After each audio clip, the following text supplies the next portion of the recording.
So you want to learn Chinese? 你应该选哪种中文？广东话、普通话、福建话、闽南话，那么多种中文啊。那如果学的话，有繁体字、简体字、汉语拼音、注音。哎呀 ！Now you wake up with this idea, you think learning Chinese is going to be this great thing that is going to change your life, and then as you get into it, you realize. Hold on a minute, what does that even mean? You want to learn Chinese. What is Chinese? What am I going to learn? There are so many different Chinese out there. Which one should I learn? Should I learn Mandarin Chinese? Should I learn Cantonese or some other dialect? In Singapore, they speak what they call Hokkien or Fujian or Teochew. There are all these different Chinese around the place. Do I speak with a Beijing accent if I'm learning Mandarin? Do I speak with a Taiwanese accent? Which one should I learn? So the question of which Chinese you should learn first is actually, you have a political answer to it, you have a linguistic answer to it, and then you also have an economic answer to it, or a business answer. So I've been speaking Chinese for most of my life. When I say Chinese, I mean Mandarin Chinese, as well as other dialects, so including Cantonese and a whole bunch of other dialects. Like if you have a look here, I've got books on even like the Hainan language, I've got Cantonese, I've got Anhui, I've got all different dialects that I've studied over the years, and I've actually used both in my personal life and in professional life. So I'm going to share with you, I hope, some practical tips today on if you come up with this idea, I want to learn Chinese, this will help guide you down the path of which Chinese to learn and even how you should go about it. So let's start with, should you learn Mandarin Chinese or Cantonese or some other Chinese language or dialect? Now, just there is a very contentious point, and you step into this whole political zone of the thing that is the Chinese language. Now, in mainland China, they will call Cantonese and all of these other Sinitic languages dialects. Are they dialects? When you learn to write Chinese, you will learn Chinese characters, and say people in Hong Kong who are native Cantonese speakers, at school they will learn this standard Chinese. And so if you write in Chinese, in standard formal Chinese, people will understand it. But what you write, say as a Cantonese speaker at school for your formal essays, is not the language that you speak. It's not the Cantonese that you speak. In fact, there are actually separate characters. There's a whole different character set to cater for Cantonese words that are used in, say, Hong Kong that aren't in normal Chinese. So supposing you were learning Cantonese, you're not learning the Chinese that people are going to understand in Beijing. Even the writing system, you'll recognize characters. However, the grammar structures and a whole lot of the vocabulary that you're using for daily language is not going to really be that beneficial for you to instantly switch over to Mandarin, supposing you think, well, I'll just learn Cantonese and I can learn Mandarin later. So it's kind of like learning languages as different as Portuguese and Italian or Spanish and Italian. Yeah, there's a whole lot of sort of commonality there, and you'll kind of know what some things are. However, learning Mandarin and learning Cantonese are going to be two different processes. Now, don't get me wrong, I'll talk about this later, and maybe you want to learn them simultaneously, and there is a reason why this might help. But I'll just tell you now, if you are learning Cantonese, don't expect an easy jump to Mandarin. There are some things that will help you though. Now, let's look at the benefits of learning dialects though. First of all, if you're learning a southern dialect, so say Cantonese or any of these Hokkien languages, they are much closer to the Middle Chinese, which is the foundation for many other languages across Asia. So if you get this really good Cantonese vocabulary, or in one of the Min languages, or so Hokkien or any of these languages from around there, you're going to find that later on, say you want to learn something like Vietnamese or other languages within China from that area, you're going to have a much more rich vocabulary and understanding of sounds and how sound shifts and the tone system, because you originally have this Chinese tone system that's broken up into two registers. You have yin and yang. So the yin is in the higher portion of the voice in Cantonese. Now some they swap around, but supposing it was Cantonese, this yin and yang, the yin would be ma, ma, ma. And then the yang would be ma, ma, ma. And then you've got these entering tones, mak, mak, mak. And so if you learn Cantonese, you're going to get this differentiation of all this rich tapestry of tones that has existed for thousands of years in the Sinitic languages and flow through all of these southern dialects and into other languages. And so linguistically, learning a dialect like Cantonese, Hokkien, or any of these other dialects is really going to help you if you're somebody who's in it for the linguistics, because it's absolutely fascinating. And when you get this depth of knowledge in any of these, you can easily then switch across. That's why if you go to Singapore or Malaysia, where most people will speak 2 or more Chinese dialects, so they might speak Cantonese and Hokkien in, say, Kuala Lumpur, or in other places, or you go to Singapore, they might speak Hakka. And there's just this instinctive switch that will allow them to go between them. So linguistically, learning one of these languages is going to be great. Now, should you learn it first?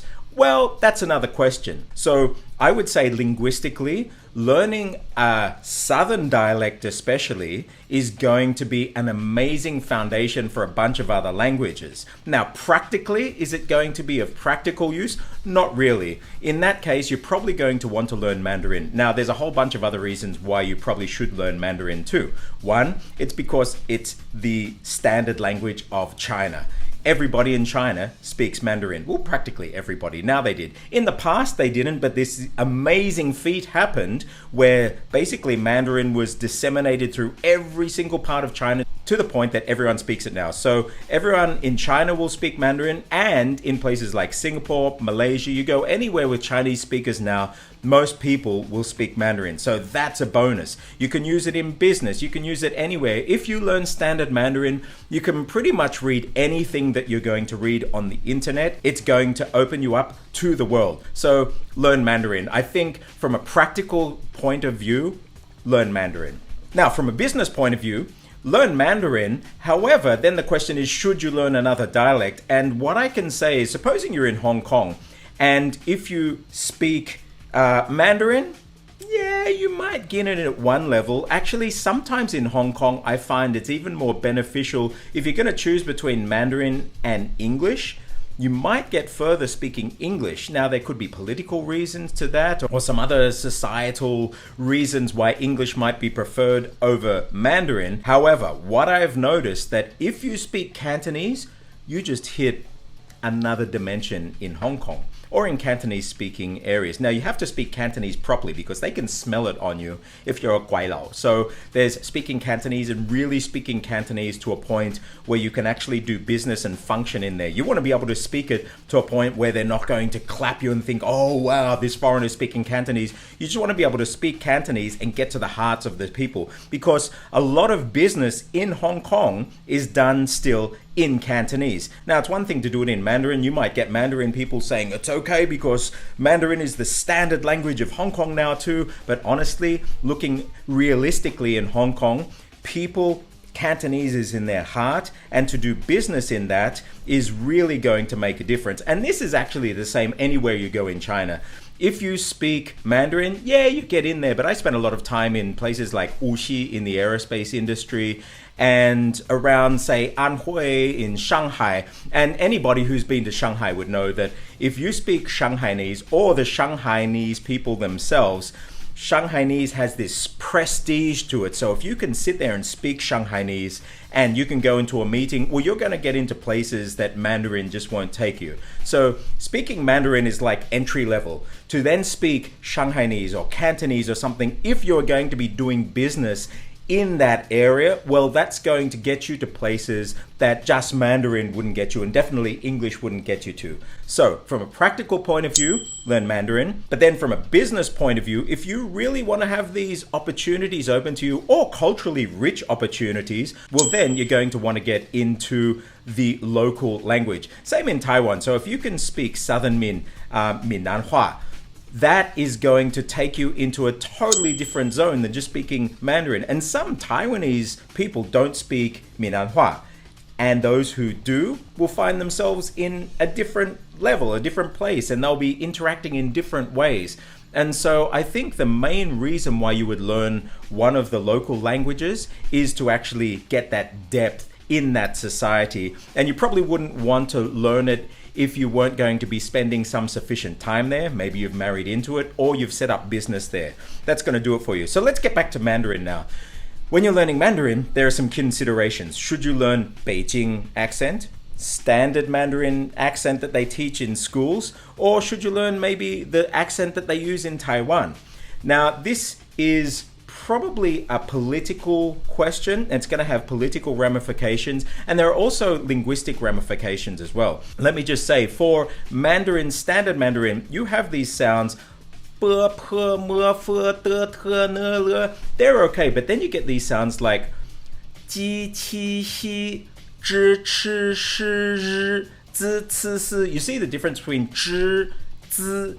In Taiwan, there's no differentiation between these zhi, they're like thick sounds on the roof of your mouth, versus zi. So to say 知道, to know, 我知道, I know.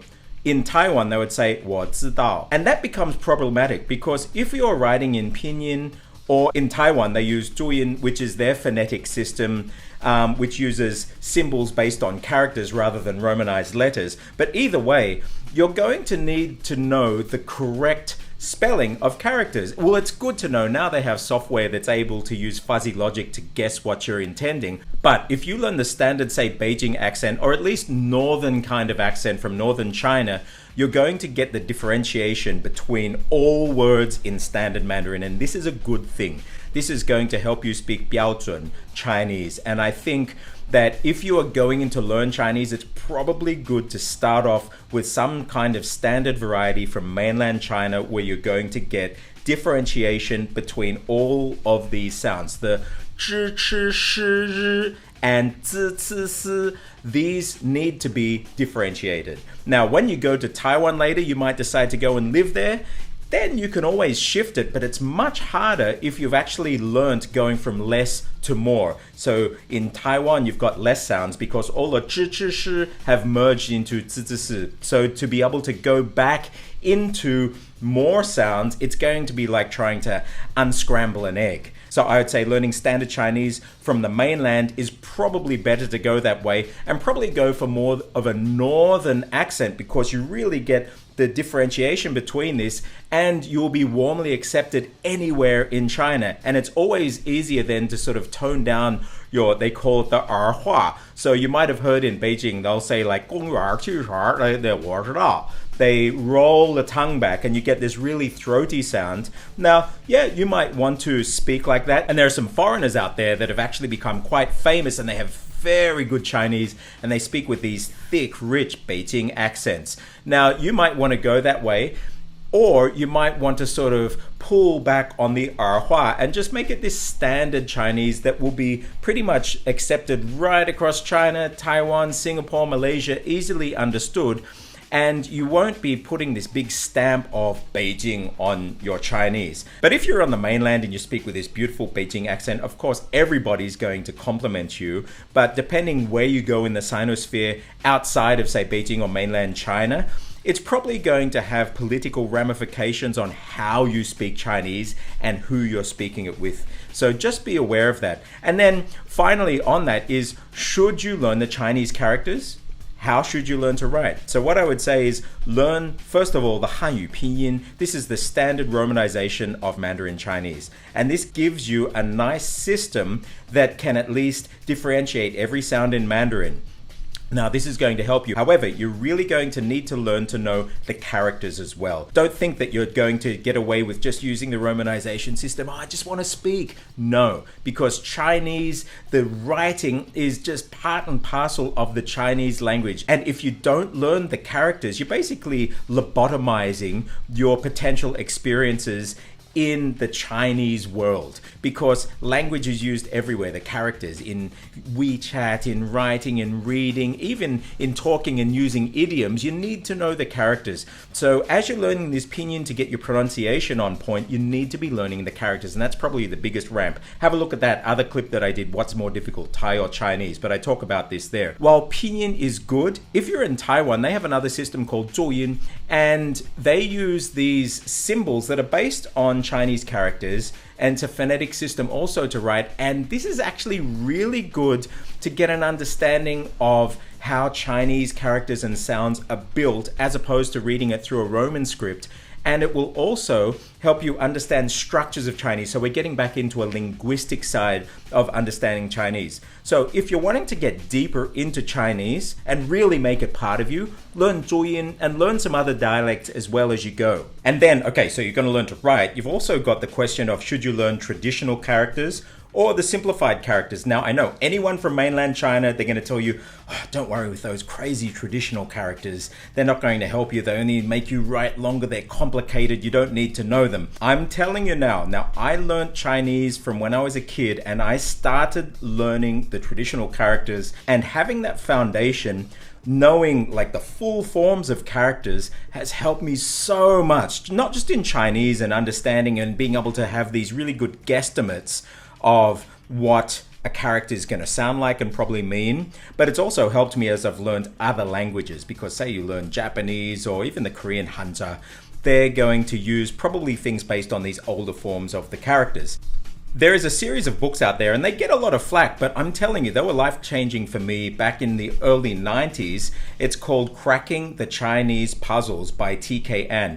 Now, some people say, oh, that's ridiculous learning like that. But what he does is actually teach you both in parallel and show you how to actually start to feel these characters like native Chinese speakers feel them. And you get the traditional and the simplified characters in parallel. And I think that's a really good way to learn it. So yeah, of course, in practical application, you're probably going to write simplified. Now I've got other clips out there where I've actually taught how to write in cursive writing, and you'll find that the traditional characters will turn into these ones that look like the simplified forms, because lots of the simplified forms are based on these 形书 or the 草书, the cursive forms of the traditional characters. So you'll get those anyway, but I would say in your learning, maybe not from the get-go, but not far into it, you're probably going to want to start to learn the traditional forms of the characters as well, and just at least at sight be able to recognize both of them. Trust me, later on it's really going to help. Now, I know there are a lot of people in mainland China that only speak Mandarin, and they might disagree with me in learning other Chinese dialects, but honestly, learning Chinese dialects, for me, it's inevitable. If you spend any time in any Chinese community, it's very rare that you're just going to get Mandarin speaking. You're going to come across these other languages, and learning the dialects and learning more about the language and how Chinese languages sort of morph and shape, this is going to really enrich your own Chinese and your own potential for experiences. So to sum it up, which Chinese should you learn? Well, looking from a practical point of view, learn Mandarin first over any dialect, because this is going to give you the biggest bang for your buck. There are so many resources out there to learn Mandarin, and you can learn it anywhere, basically. There are Mandarin courses everywhere, and most Chinese speakers these days will speak Mandarin as one of their Chinese languages. Then which Mandarin should you learn? Well, I would learn a mainland version of Mandarin, probably with a slightly northern accent, but then later on that gives you the choice of whether you want to shift it or not. But if you learn, say, a southern accent first, it's much harder to shift back because you don't get the differentiation between these sounds. Then from a linguistic point of view, however, I would say also learn something like Cantonese, because that gives you a real depth of vocabulary and other grammatical structures.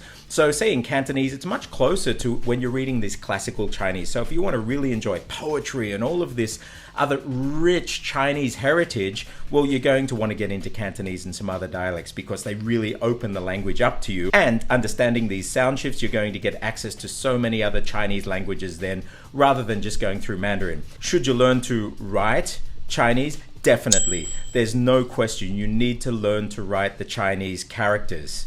And finally, from a business point of view, learn Mandarin first. Of course, that's going to get you places. However, there are going to be times where even in Hong Kong, where speaking English might get you further than speaking Mandarin. But if you learn Cantonese or the local dialect of the place that you're going, so say you're in Singapore and you learn Hokkien. In Penang, for example, if you're going to do business there, they actually have their own version of Hokkien, which comes from a different part of Fujian province in China than the Hokkien spoken in, say, Singapore or in KL.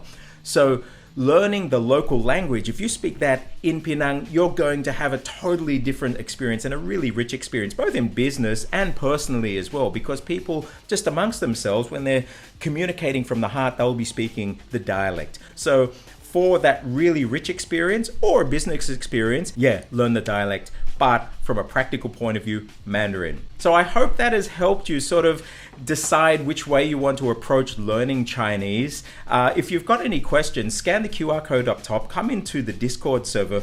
We have learners of all different levels, of all different languages as well as native speakers in there that can help you. And you can talk about anything about language learning. We're there to help. And we have an amazing community of getting on 1,000 learners now. So come in, talk about this. Let me know in the comments of your experiences learning Chinese. And if you've learned any non-standard varieties of Chinese, let me know your experiences down below. Don't forget to click like, subscribe. Your subscription is really going to support me and help me make more content, and I want to be able to use what I've learned over the years and really share it with everyone. So thank you for your subscription, for all of those who've done it already. If you haven't done it, click like, subscribe now, and I'll see you on the other side.